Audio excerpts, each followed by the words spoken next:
Aujourd'hui, on va voir ensemble comment démonter l'autoradio d'origine d'une Suzuki Alto et de le remplacer par un autoradio du type CarPlay, comme tu peux voir sur la photo. Pour cela, il va te falloir un peu de matériel, notamment le CarPlay, un tournevis cruciforme plus un kit de démontage, le kit façade plus l'adaptateur au format ISO. Donc n'hésite pas, pour voir le matériel, va en description, je t'ai mis tous les liens. Donc on commence par retirer les caches situées de chaque côté de l'autoradio. Donc tu mets l'outil en plastique, tu fais levier doucement sans forcer. Ça te permet de retirer le cache de gauche. Tu vas faire pareil à droite. Attention, c'est très fragile. Et maintenant, on a accès aux deux vis qui te permettent de maintenir le bloc de ventilation. Donc on va prendre le tournevis cruciforme. On va enlever la vis à gauche.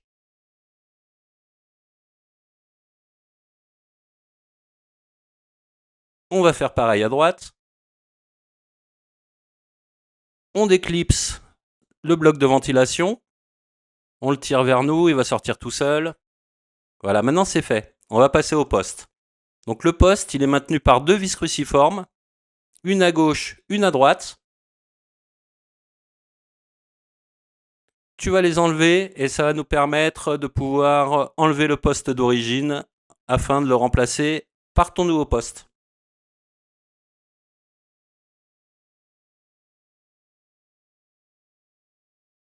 Une fois que c'est fait, tu vas prendre l'outil de démontage. Moi, pour ma part, cette fois-ci, j'ai pris le tournevis. Attention, le tournevis peut marquer, donc vas-y très très très doucement.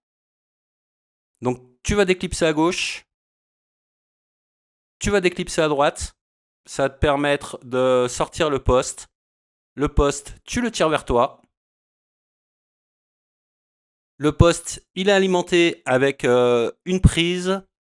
Donc tu mets un petit tournevis pour déclipser la prise, c'est fait. Tu fais pareil pour l'antenne. Et c'est tout bon, ton poste est démonté.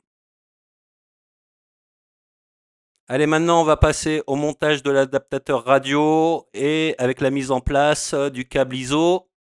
Le lien pour acheter ce cache, il est en description, donc n'hésite pas à aller faire un petit tour. Allez, on passe au montage. Donc, comme au démontage, tu remets les deux vis cruciformes. Donc, une à gauche et une à droite. Alors, ne serre pas trop parce que c'est du plastique. Faut pas que le plastique casse non plus.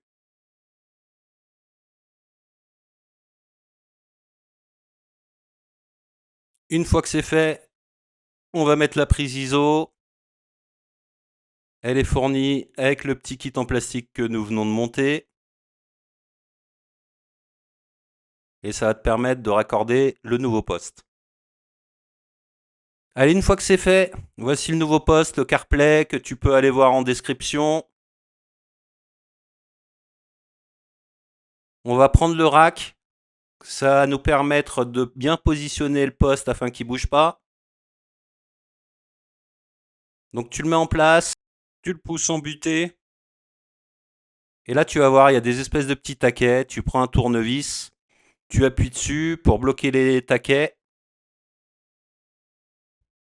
Une fois que c'est fait, tu branches le poste avec ta nouvelle prise ISO. Donc la prise te fait l'alimentation, comme on peut le voir là, le poste il s'allume du coup. Et ça te fait aussi le branchement des haut-parleurs. On branche bien l'antenne. On le pousse. Et voilà, il est en place. Donc on remet le kit de ventilation. Moi je l'ai mis à la fin, mais tu peux le mettre un petit peu avant, comme tu veux. Là, le kit de ventilation, le but c'est de le reclipser. Voilà, une fois qu'il est clipsé, tu le pousses, tu le mets bien en place. Une fois qu'il est en place, tu remets les vis. Donc les vis à droite, toujours pareil avec un tournevis cruciforme.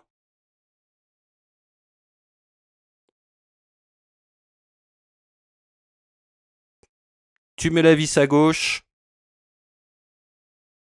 et tu as presque fini.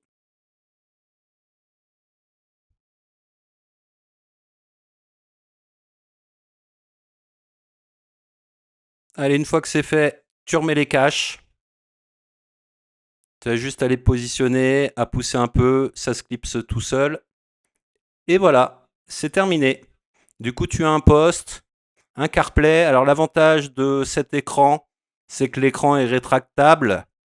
Donc quand tu tires l'écran, il vient au-dessus de la ventilation, ce qui fait qu'il vient plus haut que les trois quarts des postes habituels, où l'écran est beaucoup plus petit, donc tu as une meilleure vision. Allez, n'hésite pas, si cette vidéo t'a plu, à t'abonner et à mettre un pouce.